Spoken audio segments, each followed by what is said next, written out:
போராட்டங்கள்ல வந்து நம்ம வந்திருக்கோம். அந்த டிஎம்எஸ் வளாகத்துல வந்து நம்ம கதவையும் உடைச்சு அப்ப வந்து என்ன செஞ்சுச்சு அப்படின்னா நம்ம உரிமைகள் வந்து மறுக்கப்பட்டது. இந்த கதவுகள் அடைக்கப்பட்டு இருந்தன. யாரும் சற்றுமே நிதானமாக யோசிக்க கூட முடியாத அந்த காரணத்தில் கதவுகள் உடைக்கப்பட்டன. அதற்கு நமக்கு அரணாய் இருந்தது அரசு ஊழியர் சங்கம்.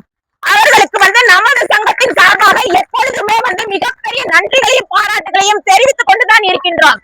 2023 அந்த கதவுகள் உடைக்கப்பட்ட சூழ்நிலையில் நம்மளுடைய போராட்டம் இத்துடன் நிறைவுபடும் என்று என்ன செஞ்சாங்க நினைச்சுக்கிட்டே இருந்தாங்க. ஆனா அந்த போராட்டத்தையும் மிகப்பெரிய வலுவாய்ந்த மிகப்பெரிய அணு ஆயுதத்தின் உலையின் சக்தியை அறியாத இந்த மக்கள் இன்னைக்கு பார்த்தோம். நம்ம காவலர்கள் அனைவரும் ஒரு சூழ்நிலையில வந்து ரொம்ப ரொம்ப நம்ம வந்து அமைதியா இருக்கவும் ஒரே ஒரு கோஷம் தான் போட்டாலே நம்மளுடைய பொதுச் செயலாளர் அதற்கே வந்து கோஷங்கள் அனுமதி மறுக்கப்பட்டது அப்படின்னு சொன்னாங்க.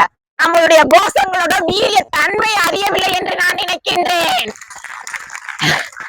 நம்மளுடைய அமைதியின் பின்னணி என்ன என்று தெரியவில்லை என்றுதான் நான் அவர்களுக்கு கூறுவேன். ஏனென்றால் நம்மளுடைய பல கட்ட போராட்டங்களை அதாவது காவலர்கள் இருப்பார்கள், அந்தந்த காவலர்கள் இருந்தார்களா என்பதை நம்ம அறியவில்லை. ஏனால் தொலைக்காட்சி ஊடகங்களை கூட பார்க்க முடிய கூட நேரமில்லை.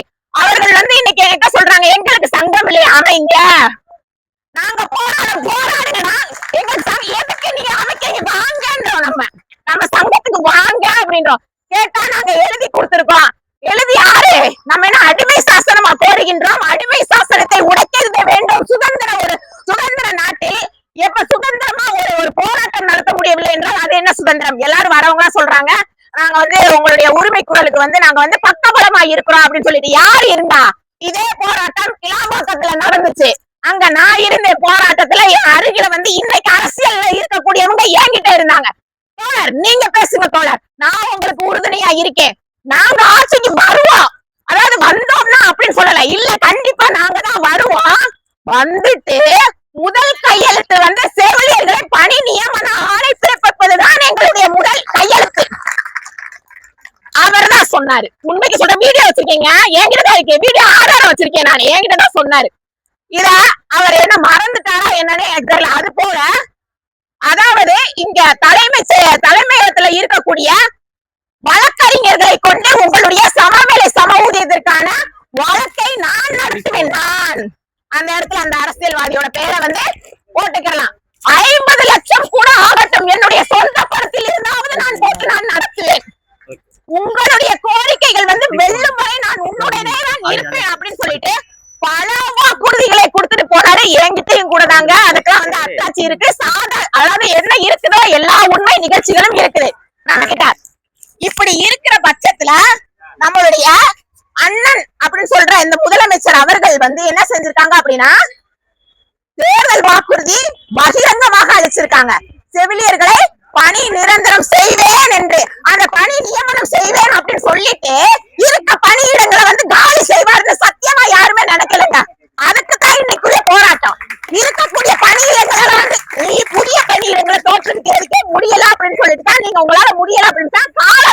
கேட்டீங்க.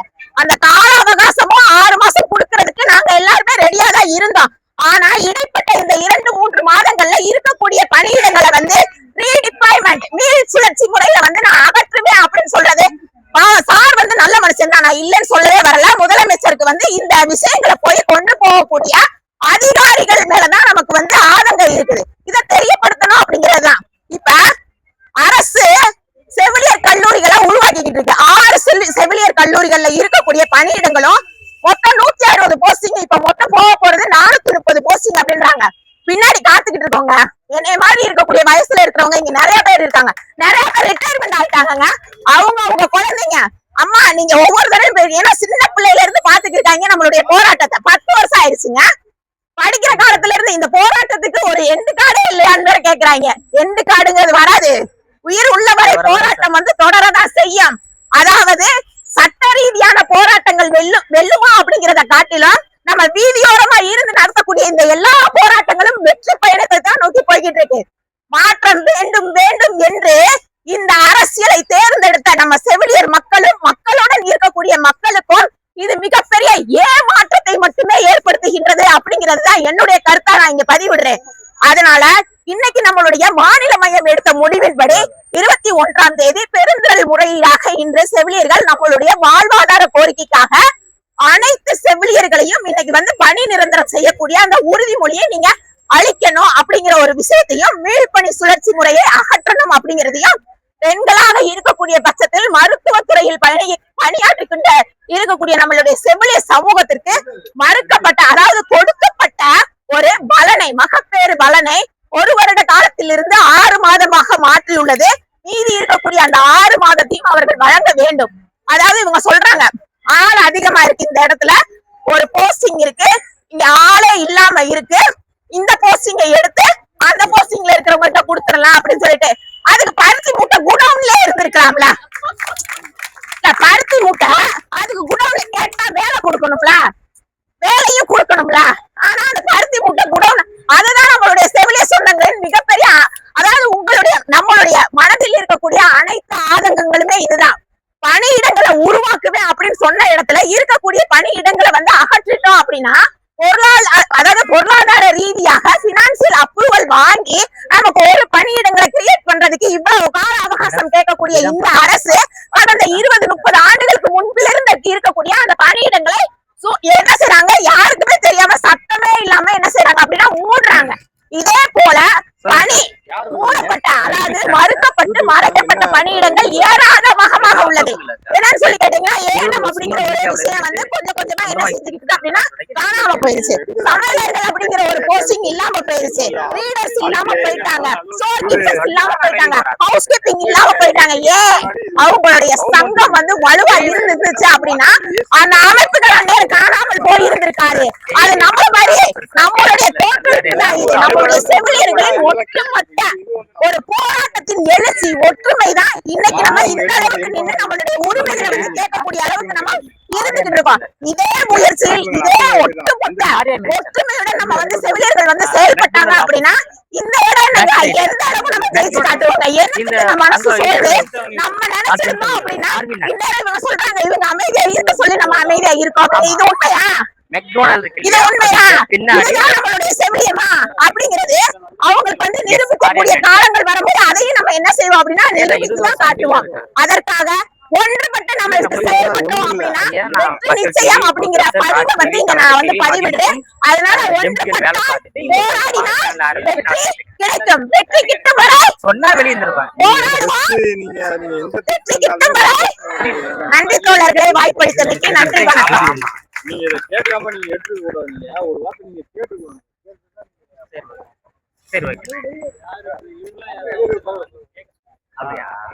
இல்ல நானா நீங்க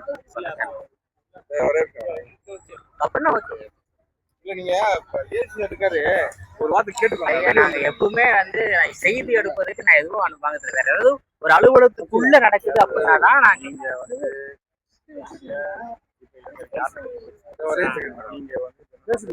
ஆமா அப்படி அப்படிலாம் பண்ண மாட்டேன். நீங்க பண்ண மாட்டேங்க சார். என் நம்பர் வேணா நோட் பண்ணிக்க. நீங்க அசல் என்னோட சேனலையும் நான் ஒரு சேனல் சொல்றேன், என் நம்பர் சொல்றேன். ஏதாவது தவறான செய்தினா எல்லா செய்தி அதுதான் நம்பர் நோட் பண்ணிக்கோ. சரி வந்துருங்க வெளியில. ஓகேவா? பேர் என்ன? ராஜி மாநில செயற்குழு உறுப்பினர்.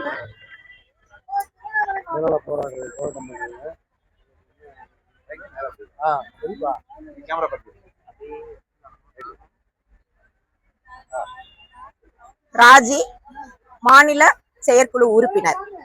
நாங்க வந்து எம்ஆர்பி அப்படிங்கிற ஒரு தேர்வு வாரியத்தின் மூலமா 2015 வந்து தேர்வு எழுதி, அந்த தேர்வு எழுதி அதன் மூலமாக தேர்வு ஆகி வந்து வேலைக்கு வந்து பணியில வந்து சேர்ந்திருக்கோம். கடந்த 10 வருடங்களாக பணியாற்றிட்டு இருக்கோம். 2 வருடத்துல வந்து பணி நிரந்தரம் செய்வோம் அப்படின்னு சொல்லிக்கிட்டு இருந்த அரசுல இருந்து கிட்டத்தட்ட 3வது அரசை வந்து நாங்க சந்திச்சுக்கிட்டு இருக்கோம். எந்த அரசு மாறினாலுமே வந்து ஆட்சி தான் மாறிக்கிட்டு இருக்க தவிர காட்சிகள் ஒருபோதும் மாறவே இல்லை. 2 வருடங்கள்ல வந்து பணி நியமனம் சொன்ன இடத்துல இந்த ஆட்சியாளர்கள் வந்து அரசியல் வரதுக்கு முன்பிருந்தே அவங்க எங்க கிட்ட வந்து நாங்க போராட்டம் நடத்தும் காலத்துல வந்து நாங்கள் ஆட்சிக்கு வந்தால் முதல் கையெழுத்தே வந்து செவிலியர்களை வந்து பணி நியமனம் செய்வோம் அப்படிங்கறதுதான். நிரந்தர பணி ஆணை வழங்குவோம் அப்படிங்கிறது. அது போக புதிய பணியிடங்களை வந்து தோற்றுவிப்போம் அப்படிங்கிறது தான் அவங்க மிகப்பெரிய ஒரு எங்களுக்கு வந்து வாக்களிச்சாங்க, வாக்குறுதியா கொடுத்திருந்தாங்க. ஆனா அந்த வாக்குறுதியை மீறி இருக்கக்கூடிய பணியிடங்களை வந்து ரீடிப்ளாய்மெண்ட் அப்படிங்கிற ஒரு பேர்ல வந்து மீள் சுழற்சி அப்படிங்கிற இடத்துல இருந்து அந்த பணியிடங்களை வந்து அகற்றி புதிய பணியிடங்களையும் தோற்றுவிக்காத ஒரு சூழ்நிலையில பழைய பணியிடங்களும் போய் இருக்கக்கூடிய செவிலியர்களுடைய வாழ்வாதாரம் இப்ப வந்து கேள்விக்குறியாக இருந்துகிட்டே இருக்கு. இதுல 10 வருடங்களுக்கு மேல நாங்க வந்து பணியாற்றிக்கிட்டு இருக்கிறனால எங்களுடைய செவிலியத்தோட ஒரு வாழ்வாதாரம் வந்து கேள்வி கணைகளை நோக்கியே கொண்டு போயிட்டே இருக்காங்க. ஒரு மாற்றம் வேணும், மாற்றம் என்று நாங்க சொல்லி ஒரு மாற்றத்திற்கான ஒரு அரசியல் அமைப்பை ஏற்படுத்தியும் இது வந்து எங்களுடைய செவிலிய சொந்தங்களுக்கு மிகப்பெரிய ஏமாற்றத்தை ஏற்படுத்துகின்றது. இன்னைக்கு அதுக்காக தான் நாங்க 21ஆம் தேதி சென்னையில் டிஎம்எஸ் வளாகத்தில் எங்களுடைய பிரதான கோரிக்கையாக பணி நிரந்தரம், அனைத்து செவிலியர்களையும் தொகுப்பூதிய செவிலியர்களையும் பணி நிரந்தரம் செய்ய வேண்டும் அப்படிங்கிறதும், அது போக மேல் பணி அப்படிங்கிற ஒரு அமைப்பை வந்து முற்றிலும் அகற்ற வேண்டும் அப்படிங்கிறதும், புதிய பணியிடங்களை தோற்றுவிக்க வேண்டும். இனிமே வந்து செவிலியர்களை வந்து எடுத்தால் நிரந்தர பணியிடங்கள் மட்டுமே எடுக்க வேண்டும் அப்படிங்கிறது தான் எங்களுடைய பிரதான கோரிக்கைகளாக இருக்கிறது. ஏற்கனவே வழங்கிய, அதாவது எங்களுக்கு அளித்த ஒரு உரிமையாக இருந்தக்கூடிய மகப்பேறு விடுப்பினையும் மீண்டும் பெற்று அதற்கும் மறுபடியும் போராட்டம் நடத்தி 6 மாத மகப்பேறு விடுப்பு மட்டுமே வழங்கிய இந்த அரசை நாங்கள் திரும்பவும் அந்த 1 வருட மகப்பேறு விடுப்பையும் கேட்டு எங்களுடைய பிரதான கோரிக்கையாக இன்னைக்கு நாங்க வச்சிருக்கோம். இதுல அனைத்து மாவட்டங்களில் இருக்கக்கூடிய செவிலியர்களும் சிஎல் தங்களுடைய தற்செயல் விடுப்பை வந்து நாங்க அழிச்சு எங்களுடைய கவனத்தை ஈர்க்கும் பட்சத்தில் நாங்க முதல்வருக்கு வந்து கடிதம் 14ஆம் தேதியும் 18ஆம் தேதி வந்து அனைத்து கலெக்டர் அலுவலகங்கள் முன்னிலையில் எங்களுடைய கண்டன ஆர்ப்பாட்டத்தையும் நடத்தினோம். இன்னைக்கு நடத்தக்கூடிய இந்த பெருந்திரள் முறையீட்டினை வந்து நம்மளுடைய முதல்வர் மரியாதைக்குரிய திரு ஜோசப் விஜய் முதலமைச்சர் அவர்களுடைய செவிக்கும் கவனத்திற்கும் இதை கொண்டு போய் சேர்க்கும் வண்ணத்தில் நடைபெறும் இந்த போராட்டமானது வெற்றி பயணத்தை நோக்கி நகரும் என்ற நம்பிக்கையில் நாங்க இந்த போராட்டத்தை நடத்திக்கிட்டு இருக்கோங்க. எந்த வருஷத்துல எந்த ஆட்சியில நீங்க பணி நியமனம் செய்யப்பட்டீங்க? மொத்தம் எவ்வளவு பேரை பணி நிரந்தரம் செய்யணும்? 2015 வந்து நம்ம அதிமுக அரசியல் இருக்கும் அமைச்சர் பட்சத்துல வந்து நாங்க வந்து பணி நியமனம் செய்யப்பட்டோம். பணி நியமன ஆணை வந்து முதலமைச்சர் சார் வந்து எடப்பாடி பழனிசாமி அவர்களுடைய ஆட்சியில வந்து வழங்கப்பட்டது. பணி நிரந்தரம் செய்வோம் அப்படிங்கிறதும் நம்மளுடைய டிஎம்கே சார் மூலியமாக, அதாவது ஸ்டாலின் சார் அவங்களும் வாக்குறுதி தந்தாங்க.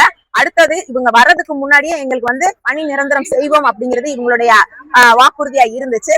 ஆனா இப்ப எந்த விதத்திலயும் ஆட்சிதான் அப்படியே மாறி மாறி வந்திருக்கு, அமைச்சர்கள் தான் மாறி மாறி வந்திருக்காங்களே தவிர எங்களுடைய காட்சிகளும் எங்களுடைய ஏழ்மை தன்மையும் எங்களுடைய வாழ்வாதார கோரிக்கைகளும் இன்னும் தொடர் போராட்டத்தை நோக்கியே நடந்துகிட்டு இருக்கு. எவ்வளவு பேர் இந்த பணி நியமனம் வேண்டி இந்த ஆர்ப்பாட்டத்தில் ஈடுபட்டிருக்காங்க? ஆர்ப்பாட்டம் மொத்தமா எவ்வளவு பேர் பணி நியமனம் செய்ய வேண்டும்? இன்னும் 10,000 பேருக்கு மேலாக இருக்கிறாங்க. இவங்க வந்து அந்த படிப்படியாக வந்து நாங்க வந்து பணி நிரந்தரம் செய்வோம் அப்படின்னு சொல்லி இருந்த பட்சத்துல முதல் ஆட்சியில, அதுக்கப்புறம் நாங்க ஆட்சிக்கு வந்தா எல்லாரையுமே வந்து பணி நிரந்தரம் செய்வோம் அப்படின்னு சொல்லியிருக்காங்க. சோ அடுத்து காத்திருப்பு பட்டியல வந்து 6000க்கும் மேற்பட்ட செவிலியர்கள் இருக்காங்க. மொத்தம் 10,000 பேர் வந்து பணி நியமனம் செய்யணும். ஆமா.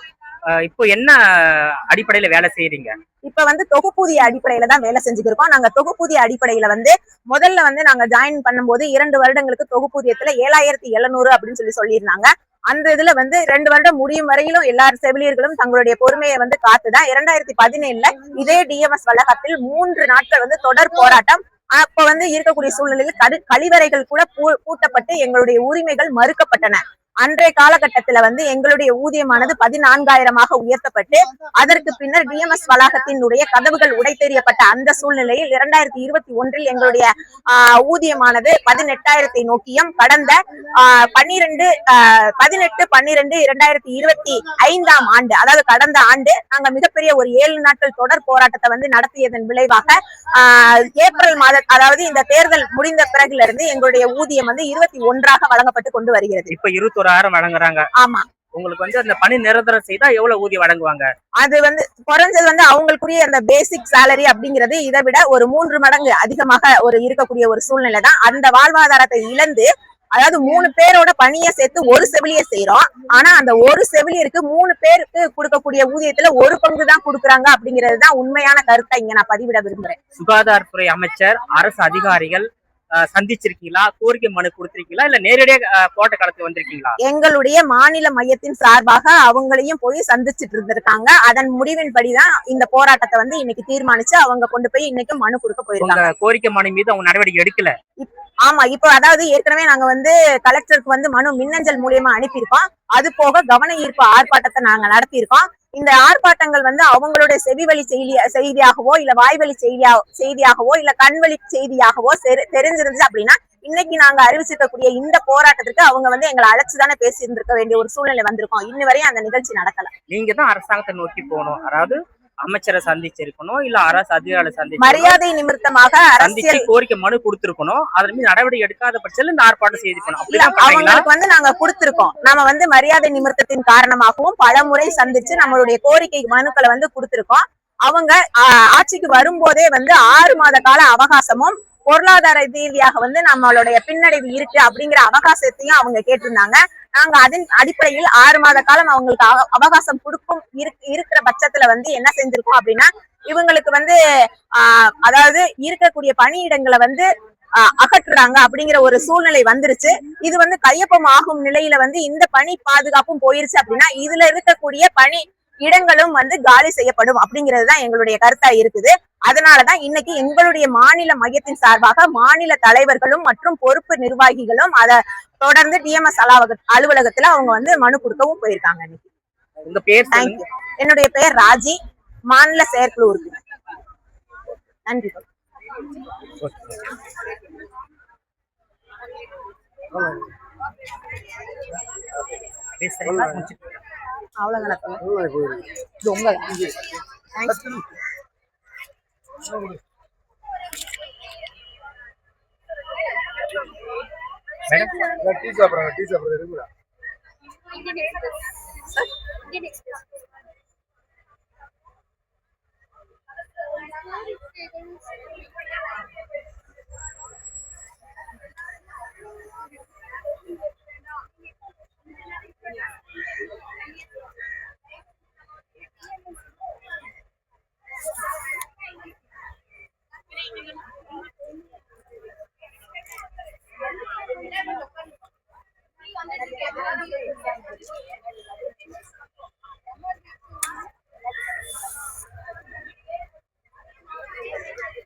நடக்கிற வரைக்கும் நடக்க வேண்டியது. எது நடந்தாலும் நம்பிக்கை.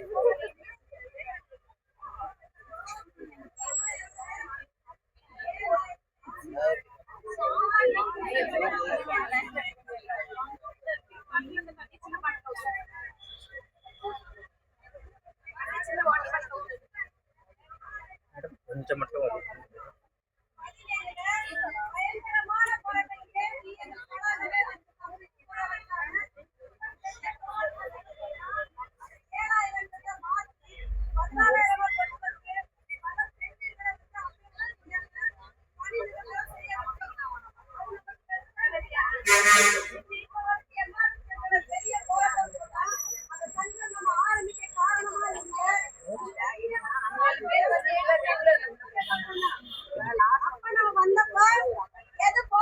தெரியாது, நமக்கு ஒரு தேவையா இருந்துச்சு, நம்மள ரெகுலர் பண்ணணும், நம்மளும் சரியான சம்பளம் வாங்கணும் அப்படிங்கிற எண்ணம் மட்டும் இருந்ததுனால இந்த இடத்துல ஒன்னா கூடி இருந்து எந்த ஒரு வசதியும் இல்லாத சூழ்நிலையிலையோ நமக்கான தேவைகளை வாங்கிட்டு போனோம்.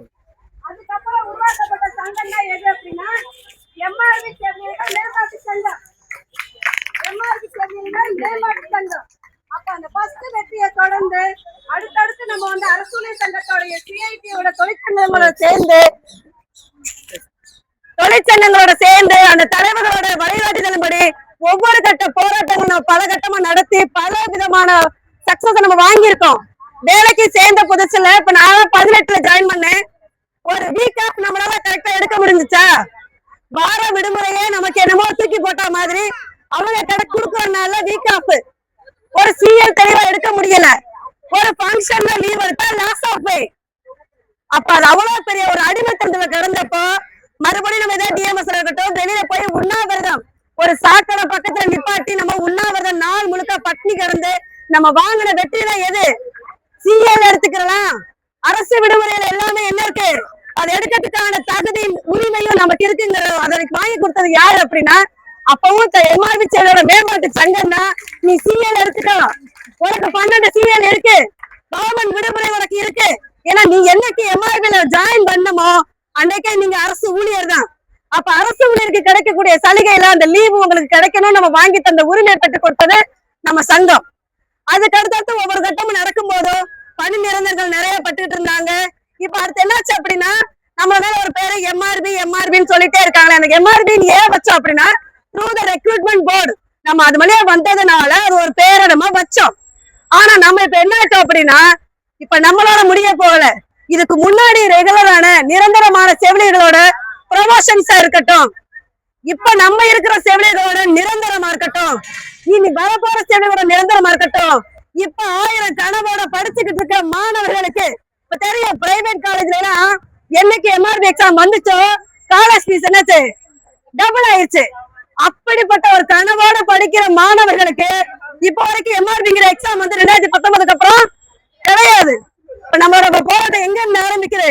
தனிப்பட்டு நான் எனக்கு ரெகுலர் ஆகணும், எனக்கு இந்த தேவை வேணும் அப்படிங்கிற ஒரு தனிப்பட்ட ஒரு சுயநலமான சங்கமா நம்ம இல்லாம முன்னாடி இருக்கிறவங்களுக்கு தேவையான ப்ரொமோஷன்ஸ் கிடைக்கணும்.